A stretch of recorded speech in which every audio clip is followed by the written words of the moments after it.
Welcome back. This is part 2 of the Nation at 9 debate, the battle for Tamil Nadu. Well, the battle for power intensified in the state.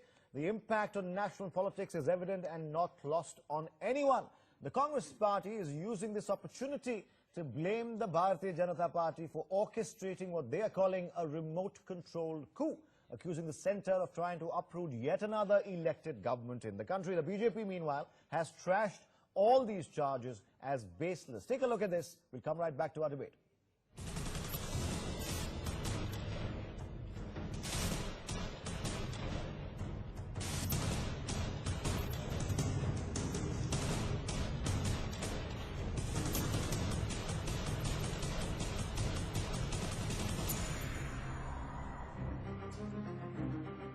As two warring factions battled it out to claim Jaya's legacy, in Tamil Nadu, a different political churn spirals at the national level. Congress dives in to pin blame on BJP for the political unrest in the state. A ring of conspiracy to topple another elected government is Congress's charge now. Dismissing the charges as baseless, BJP slams Congress's doublespeak. I hope and trust that the BJP, central or state, is not fishing in troubled waters, because that would be contrary to principles of even-handedness. Just because you are in the central government, you should not use it to slant the level playing field. Never BJP has proposed or propped up OPS as the leader of the Tamil Nadu. Congress allegations on BJP or against BJP are completely baseless and partisan, and in a way I can call as irresponsible, not objective. Modi government has become a habitual offender when it comes to destabilizing elected governments. AIADMK is a rival of the Indian National Congress, but the truth is that the majority lies with AIADMK. You cannot misuse the office of governor by using him like a puppet to destabilize the elected government of Tamil Nadu. And if Modi government dares to do so again, then the rule of constitution and law will no longer prevail in this country. How can I make a comment on something which is something totally out of our realm of affairs? We are not involved in this matter. You're saying BJP has done this. The Congress is saying what has happened because of the BJP. No. Don't go by Congress allegations. In fact, the Congress levelled allegations against the BJP, saying that the BJP had in fact propped up O. Selvam, and this entire chaos and internal conflict within the AIDMK had been orchestrated by the BJP, which was backing O. Selvam. The BJP, of course, has dismissed these allegations and said that they had no role whatsoever to play. While the governor remains a mute spectator, the question is, was the entire outbreak of revolt scripted or spontaneous? Bureau Report, News X. Jaiveer, Shergill of the Congress party joins the debate along with Mr. Saravanan, Dr. Swamy and Padam Nalpat from our earlier debate. So Jaiveer, I'd like to start with you because the charge coming in from the Congress party is very clear that this is a remote-controlled coup and the BJP is fishing in troubled waters. There's also a big question mark over the conduct of the governor here, and if I'm not incorrect, the Congress party alluded to the governor being misused by the centre. Do you have any concrete reasons on why the Congress party is levelling these charges, Jaiveer?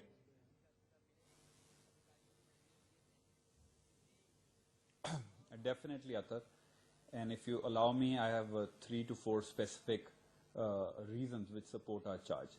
First, we all know post-death of Srimati Jayalalitha ji, AIADMK became open to poaching and disintegration, and BJP jumped at the first given opportunity.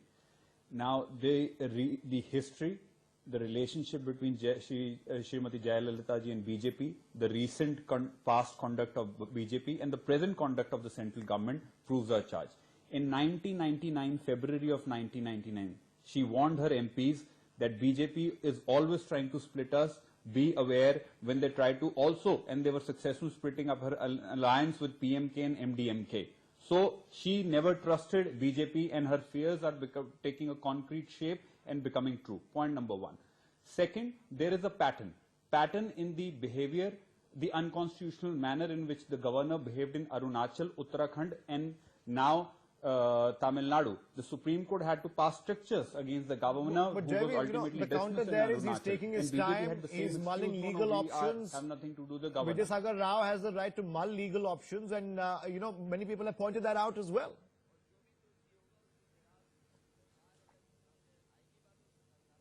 Third, the Article 163(2) gives him a discretion to act in a certain manner, but not in such circumstances. The unconstitutional manner in which he is acting proves that the central government is behind him. He holds two charges. The government, the state is politically charged, emotionally sensitive. There can be public confrontations on either of the sides, on either of the camps. There is a constitutional crisis. What parallel crisis he is attending in Maharashtra? None.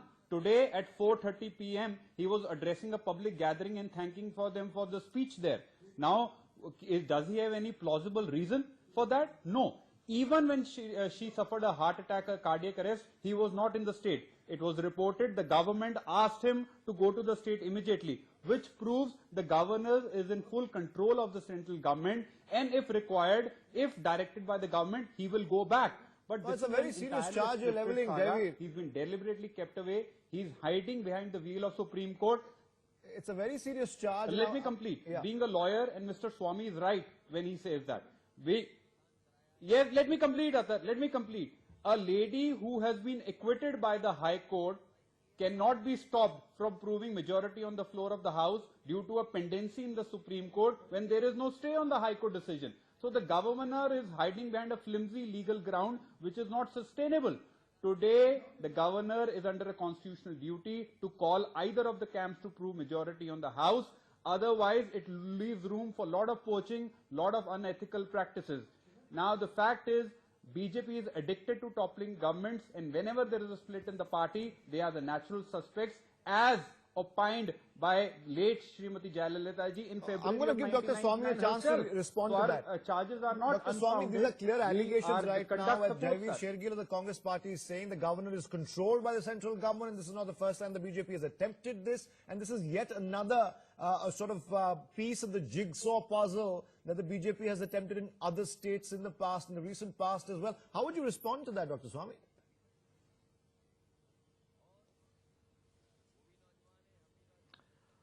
Well, I mean, the Congress party also participated in bringing down the BJP government in 1999, and of course, I was the architect of that movement. At that time, I was Janata Party president and an ally of Jayalalitha. So it's not that Congress party has not been bringing down governments or fishing in troubled waters. The question is, on this particular occasion, I know that the BJP government and the party were very clear from day one that we don't get into it because we have no stakes in it. The question of whether they will vote for us in the presidential election, not elect, those can be discussed on a bilateral basis as we are doing with so many other parties. So there were, however, people like me who felt very strongly that this governor is throwing the constitution to the winds, or either he is ignorant or he is deliberately bypassing the constitutional provisions, which are very clear, that once he has accepted the resignation of the Chief Minister, Mr. Paneerselvam, and asked him to be a caretaker, it was his duty to see as quickly as possible to have an elected government in place, and Shashikala had convened the meeting of all the MLAs, including Mr. Paneerselvam, and they unanimously proposed her name, and she gave the list to the governor and asked that she be allowed to form a government. And instead of inviting her to form the government and then subsequently on the floor of the assembly move a motion of no confidence or a motion of confidence and win that, he ran away from the city. And he has not been traceable. I know, Dr. Swami, you've been critical of the governor here. I know you've been critical of the governor and the way he has acted, but you're still denying everything that Jaiveer Shergill is saying, that the BJP is controlling the governor and he's doing whatever he's doing on the behest of the center of the BJP. I have no indication that the BJP is controlling the governor, But the BJP governor is a BJP man. When he goes to Delhi, he is bound to meet people. They may give him advice. So there may be individuals. Advice. I have been giving advice that it is constitutional to swear in Shergill, and there are others who are saying no, that we should wait. Okay. By the way, this decision to wait a court judgment on a disproportionate assets case is my case. I filed the original complaint.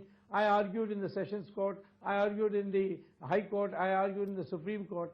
So I know very well that Shergill would definitely be convicted in that case. But at the same time, she is entitled to her constitutional rights in this particular case. Fair enough. Even it is for 6 days. We have one ex-congressman in our party now called Jagdamba Pal, who was Chief Minister for 1 day. Yes. Yes, fair enough. Jaiveer, you heard Dr. Swamy there. He, of course, is very clear on his criticism of the governor. He also indicates that, the governor knows many in the BJP. He's given advice, and that cannot be really construed as the governor being controlled or being manipulated at the behest of the BJP.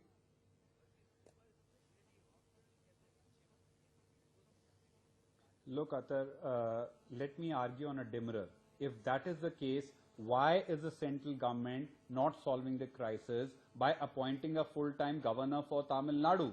What prevented the government from appointing a full-time governor after she suffered a cardiac arrest? There were voices within the state that nobody is there to administer the state, we need a full-time governor. It was not done. Today also, the governor is absconding and the government is doing absolutely nothing about it. Are you telling me they don't have the power? Absolutely not. If they can move a governor, he had to leave a Navy Day function in Mumbai mid-function because on the instructions of the government. If that was done till now, and if he is not playing ball with the government, replace him, appoint a full-time governor, nothing prevents him, save the constitution of this country. That is the point. But they will not do because this entire dispute is engineered, orchestrated by the central government who just want to wait and watch. But like Arunachal, Uttarakhand, even this time, their gamble will fall flat on their face and they are going to lose this bet heavily. Today, it's not about who Congress supports, who DMK supports, who BJP supports. Today is the question of saving the constitution of this country, of saving the numerous decisions of the Supreme Court, which says the majority need not be proved on the lawns of Raj Bhavan, but on the floor of the assembly, which was reiterated in Uttarakhand and Arunachal again. But no, the government cannot sit speechless or as mere spectators to this daylight murder of constitution. Now, are you telling me how active was the government when Uttarakhand took place? How active was the government when Arunachal took place? As far as being asked to prove a majority in the House, being asked to prove a majority on the floor of the House, but the governor hasn't really done that. In that respect, do you think the governor dropped the ball here? Well, he's still holding on to that. Yeah. He's not dropping it at all. And in fact, quite frankly, I mean, if we assume this hypothesis that nobody has influenced him, then it's very clear that he has obviously not read the constitution or he has obviously not really studied the situation in Tamil Nadu.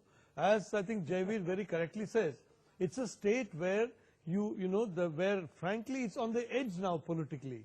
And I would be, one has to be very, very careful in handling matters in a state like that.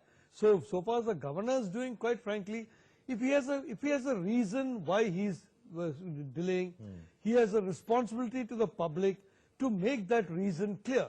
Unfortunately, in our system, constitutional functionaries believe that the only people who should not be given any information are the people of India.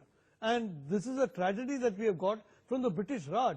I think this governor has a duty to explain to the people why he is gallivanting all across the country and not coming back to Tamil Nadu. If he has got a valid reason, let him tell us what that reason is. He's clarified as we speak right now. We'll be breaking that formally in a bit here. But Saravanan, as we speak right now, the governor, the acting governor of Tamil Nadu has come out with a clarification saying he's also the governor of Maharashtra, and that's his reasoning really for the delay as far as asking Shergill to either form the government or approve her majority in the floor of the House. Now he says, I'm the governor of Maharashtra. Is that clarification enough? Is that going to fly at all? I don't believe it will.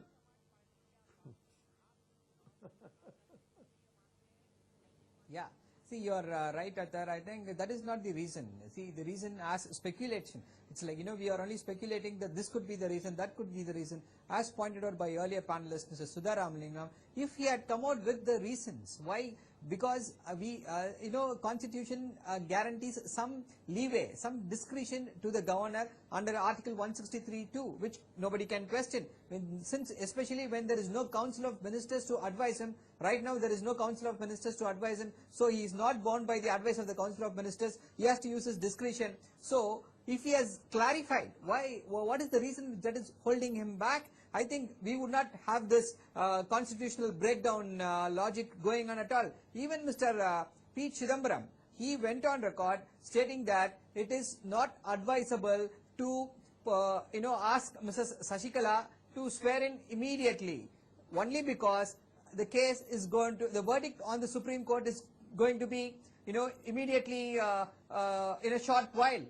The long term or the only consideration for the governor should be the political future, the stability, and we want a functional government. That should be the guiding principles which should allow the governor to take his decision. Look, Athar, I want to point out, I am very certain that every AIDMK MLA knows about this particular case.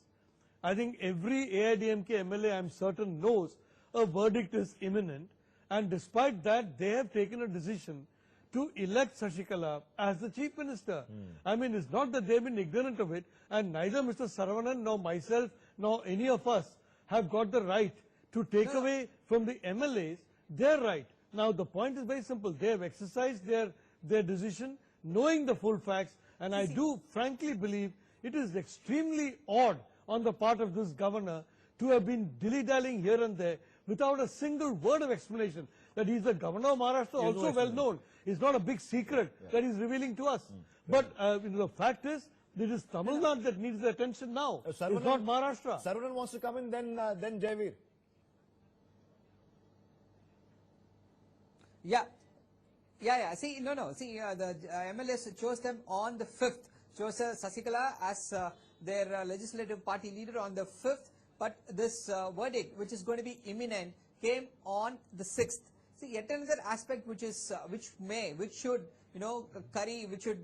influence the decision is that Mr. Sashikala is also facing charges under FERA violations, which is foreign exchange regulation, which contains an imprisonment and some other punishments also. See, in India we have this convention of anybody who is having a criminal charge against them will not hold any executive position. That is the situation. We don't know what is wrong in the governor exploring, but the problem is he not being transparent. Okay, Jaiveer, Shergill, very quickly, then I'll start getting closing comments. Jaiveer, go ahead, please.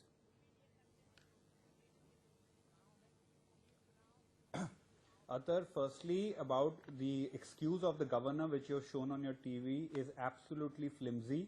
There is precedence. What is the priority?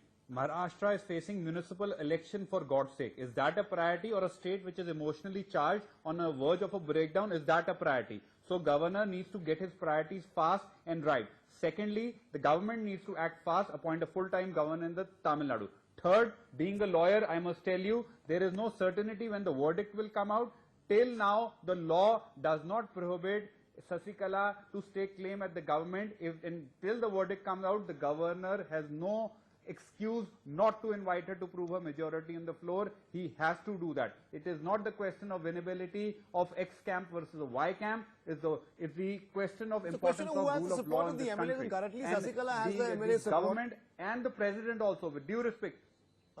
Currently, Sasikala enjoys 130 MLA support right now. All of them. And the honorable president, I think, should. Yes. Yes, Jaiveer, finish your point. The president of India should also intervene and ask the governor to go to Tamil Nadu fast. All right, fair enough. Now, we understand, Professor Nalpat, and after this I'm going to wrap this up, that there were some MLAs and MPs of the ADMK that were scheduled to come to Delhi to meet the President. Now, that trip has been cancelled. What does that tell us, really? Is it already, should we already assume that Sasikala has all her ducks in a row, her flock is together, and she doesn't even need any other intervention, apart from the governor coming back into Chennai and asking her to prove her majority? You know, Athar, my information that is absolutely zero, but it could be because of the reports that have come on television that the governor is finally heading back to Tamil Nadu. Yes. He's managed to locate a flight that will take him from wherever he is back to Chennai. I think it could also be that. I'm not sure about this. But as I said, the whole point is very simple. I think, quite frankly, this entire, my assumption is that having gone this far, will the governor then tamely go ahead and do what he should have done days ago if he was really intending to do it? Or are there some more twists and turns in this saga? If he takes more time, then well, as I said, in case he has decided that he will wait till the court verdict, and however long that takes, he's going to wait till then. Then there's time available for changes in the legislature party, in the leader. See, essentially, the Chief Minister of Tamil Nadu is now relying on trying to ensure that there is a public mood in Tamil Nadu which is toxic to Sasikala, and which in a sense holds back MLAs from openly supporting her. That is the gamble that the Chief Minister is taking. Whether that gamble will pay off or not, we'll have to wait and watch. Thank you, Dr. Swami, for joining us on the debate tonight. Jaiveer, Shergill, A. Sarvanan and Professor Nalpat. Lots of drama perhaps in store for us. Tomorrow will be crucial as the Tamil Nadu governor or the acting governor Vidyasagar Rao comes back to Chennai. Whether or not he invites Sasikala to form the government, or will he wait, as some suggest, for the Supreme Court decision on Friday? We'll have to wait and find out. Watch this space for more tomorrow. I've been Athar Khan. Have a good night.